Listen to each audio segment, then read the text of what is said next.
What is up, my hobby friends? Warren D and the CLE right back with you. Hey, yeah, man, crazy as always. I'll give you a rundown. July 14th was my wife's birthday. The 16th was obviously Father's Day. Happy Father's Day to all of you guys out there, belated, I should say. The 18th was my father's birthday. The 20th was my dad and stepmom's anniversary. And then we just got back the 21st through today, the 23rd. We're up in Put-in-Bay, Lake Erie Islands, hanging out for a couple days with me, my wife, and my two kids. It was one of our presents to our youngest son that graduated this year. So just crazy busy. Got a couple Willie Mays cards I just want to showcase. I don't have very many, but I got some fun ones. And rest in peace to me.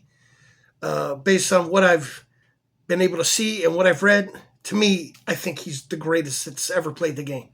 That's just, it's my opinion. But, I think we lost a great one, and it's my prayers go out to his family and to all of baseball. So rest in peace, Willie. Thank you. Just great stuff. But I also want to talk a little bit about grading. Now, I mentioned a while back that I had a 30-card SGC order sent off, and I got it back, and I wasn't happy. I spent a lot of time going over these cards using measurements and super magnifying glasses and stuff like that. It's, my wife does this stuff for a living. She checks this stuff. Now, not specifically cards, but sometimes similar to card size and whatnot, printing and aspects. You know what getting a 9 or a 9.5 is like, guys? And I'm not trying to be racy here, but it's like going to your senior prom and you're waiting for that end of the night kiss. And she goes, "I'm good. Have a good night. Bye." That's what it felt like. Because all I was trying to do was just grade some cards that I wasn't married to, that I knew I could sell for a decent price, but I had to get those 10s, really. And it's a gamble, of course, so some of that's on me. Not a big deal. But even in a 9, I at least wanted 9s. But the price differential, and it's been beaten to death. I understand that. And some of it's just my frustration. But the price differential between a 10 and a 9 is absolutely absurd. I don't even know if it's worth even me grading cards anymore. I'm starting to jump on the Dylan and Mangini and some of these other guys' trains, man, because why waste my money? Fortunately for me, a couple of cards that I wanted 10s, got 10s, and I was able to sell them. So at least I got my $500 that I dropped back. At least. And what people are offering me on 9s and 9.5s, screw it, man. I'll just keep them. Why bother selling them? Because it's not worth it. I'll just keep them and hold on to them for a while. Maybe it'll change. But I think people just put too much on that 10. And I just doesn't make sense to me. And maybe it is a scam. But certain things you have to have graded. Now, I say I probably won't grade. I'm going to grade certain things because I have to, where I want the autographs authenticated, or I have a bunch of errors and stuff I want just to be slabbed up because it's easier to move them that way. But if they're not if they're not going to get a 10, or a 9, I'm not even going to waste my time. You will not get your grading feedback. It's impossible. It makes no sense whatsoever. Absolutely none. And in fact, one of the cards, I never would have. It came back a 7. I never in a million years would have wasted my time or my money to get a card that was coming back a 7. So I'm looking at it. I flip it over. There's a crease on the back of it that was not there when I sent it off. And yeah, I contacted him and I sent the card back, and I haven't heard anything since. So, because I said, hey man, that crease wasn't there. It was damaged. I never would have sent the card, especially the card I sent. It was a 1989 Upper Deck Randy Johnson. I know it's not worth that much money, but that card was for me. Not to sell. I just wanted a Randy Johnson 89 Upper Deck rookie. But so now I'm just, what are you going to do? They damaged the card. Now I'm out. So I'll just go buy one at the National. I'm sure I'll find one for cheap. And then I'll just give away the 7 to somebody, whatever. If they want it for free, they can have it. But anyway, that's enough of that. I got a couple more. I got a couple error cards I want to showcase. Just fun stuff there. Couple Josh Gibsons. One being a Topps Now. I just love the card. I'm like, I have to have it. So I bought 5 of them for, I forget what the price was, $19 or something like that. Want to talk about my man, Steven Kwan. I love watching that kid hit, man. He does remind me a lot of Ichiro. And if you look at the side-by-side tapes and stuff, it's very similar. I don't think that's a bad thing. But he's definitely doing his job and doing it very well. And Willie hit 400. That's one of those holy grail moments that if that happens, it'd be a miracle. But hey, as long as he keeps hitting and these guys keep keeping their head on their shoulders and playing as a team, to me, that's all that matters. Another great pickup real quick. I want to also, in memoriam of my man, Carl Erskine. I did not have an auto. Believe it or not, I picked this up for $3.99. Crazy. Don't know. It's legit. It came from, I forget. One of the big eBay sellers. Legitimate. PC Sports Cards or something like that, I think. They're all legit, guys. They're good. These are. I know it's good, but nobody bid on it, so I bid the starting bid and I got it. So I'm happy to have it. Carl pitched mainly for the Brooklyn Dodgers. Threw 2 no-hitters. In fact, the 52, he was only a walk away from pitching a perfect game. If I remember correctly, his best year he was 20-6. Yeah, 20-6 and had 3.54 ERA. So, played a lot of games. He was a prolific signer. Signed tons of autographs. And to me, I miss these guys signing, man, because they actually signed their name. And it's legible. You know who it is. It makes it a lot easier to read. Instead of this little chicken scratch BS that some of these kids do, or an initial, hey guys, that's not a signature, but whatever. I understand you're busy and you got a lot of signatures to sign, but that's it. Another pickup real quick.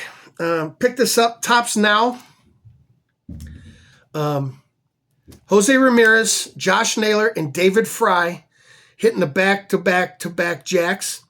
This is actually numbered to 49, so it's a blue parallel. It was a great moment for me. I loved it. I listened to it, and I wanted the card, and I didn't even know they made it. I just happened to see it on eBay for auction, and I bid on it, and I won it, and I'm happy to have it. So anything with Jose, of course, but there you go. Great Josh Gibson card here. So this is a 1994 Locklear collection. This is off the 94 Ted Williams set. I'm showcasing this card because maybe a lot of folks may not know about the set because they think it's junk wax and all this kind of stuff. It is junk wax. But if you've never seen the set, look it up. I love the artwork on these cards. I have most of the set. I'm missing a couple. In fact, I didn't even have a feller, and I picked that up too, and I forgot. Let me see if I can reach it here. I forgot I picked this up. So, and then there's the Bob Feller. Just great cards, man. Great cards. Josh Gibson, there you go. So I picked this up, this Topps Now, Josh Gibson. It's a beautiful image. Just a beautiful card. Homestead Grays uniform. And the back just talks about... I like the holograph that they put on the tops on these Topps Now cards. Just talk about him being the new all-time batting leader and all that stuff, and it's great. And people have their opinions. I don't get political. I'm glad that those stats are in Major League Baseball. They belong there, long overdue. I'm sure people are going to disagree with that, and that's fine. You have your opinion, and I have mine, and we're all good to go. But we can have conversations. Excuse me. I come back, and I'm allergic to our cat, and I was fine for 3 days, and now I can't breathe. Anyway, all right. Favorite error card of mine? Now, I've shown the Dale Murphy error, but a lot of guys don't know about this one. This is the 89 Upper Deck Pat Sheridan, and what it is it's missing the position in the little base. He played outfield. It's supposed to say outfield. There's a partial black. You can kind of see it, but they're out there. You can find it for a decent price. You'll pay a little bit for it, but nothing crazy, man. Nothing crazy like that. The Murphy is the one that gets everybody the most. So one of my all-time favorites, and I didn't have this. In fact, I bought a 82 Topps set. Came in a binder. I won at auction for like $50, and this thing was a Mac. Just a beautiful, beautiful set. But what they missed was this one here. 82 Topps, Pascual Perez. This is the error. It's missing the position on front right here. It's supposed to say pitcher. Now, you find them anywhere between $20 and $40. This one's super sharp. Decent centering for 82. I think it's a beautiful card. I'm going to take it out of the plastic. You can see the surface on this card is just great. I mean, beautiful, bright coloring, well-centered. Pascual Perez error. I have the corrected. I didn't feel like pulling it out because I had to look for it. It's in a bunch of comments. I could have pulled it out of my set, but I didn't feel like doing that either. I'm being lazy today, guys. Sorry. But just a couple fun errors. Now for Willie. Yeah, man. You will be missed. So I'm going to show this 1965 Topps embossed. Now, this isn't a very popular set. You guys know, I like the oddball stuff. So I put together sets, vintage sets that, first off, I can afford. And plus, I like them. Very condition sensitive set. Obviously, you could see a bunch of scuffs on here. But when you're looking right on, it's a beautiful card. These cards are very, very condition sensitive. It was a 72 card set. They measured 2 1/8 inches by 3.5 inches. And they were random inserts in 1965 Topps packs. You have Clemente, you have Mays, obviously, Mantle, Yastrzemski, a bunch of other Hall of Famers in there. But just great. They're just finding nice ones you're going to pay. And higher graded ones, you definitely will pay for. I have the entire set, and I'm going to showcase that one day, but because of May's passing, I wanted to at least show this card, because it's my oldest vintage May's card. And I'll work on it someday, guys, but right now I'm just building sets that I want to finish up before I move on to bigger projects. But love that set. Tons of chipping on these. Corner wear. When I buy these, I look for sharp corners and good to better centering.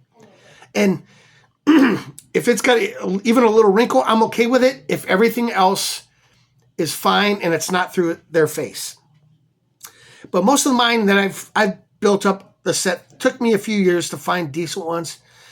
The Clemente and Mantles have decent creases on them, but I'm not willing to pay what people are asking for them raw, and I'm definitely not paying what they want graded. So, but that's it. There's one there from my favorite set. One of my favorite sets, the 1973 Topps Willie Mays. Obviously, this was one of his last, toward the end of his career. Decent centering on this card. Pretty sharp all around. It's nice. Some chipping on the back, but hey, man. I'm super happy with the card. I got it for, a great price. Just a beautiful, beautiful Mays card there. And I wish this was the real one, but it's not. So this is the 1991 Topps Archives. 53 reprints. Still Willie Mays card to me, man. Love it. I'm happy to have it. I have 2 cool full complete sets, multiple extras. So if you guys are looking to fill sets, message me down below. Maybe I can help you out. Last but not least, this is 1993 Upper Deck All-Time Heroes. I love these.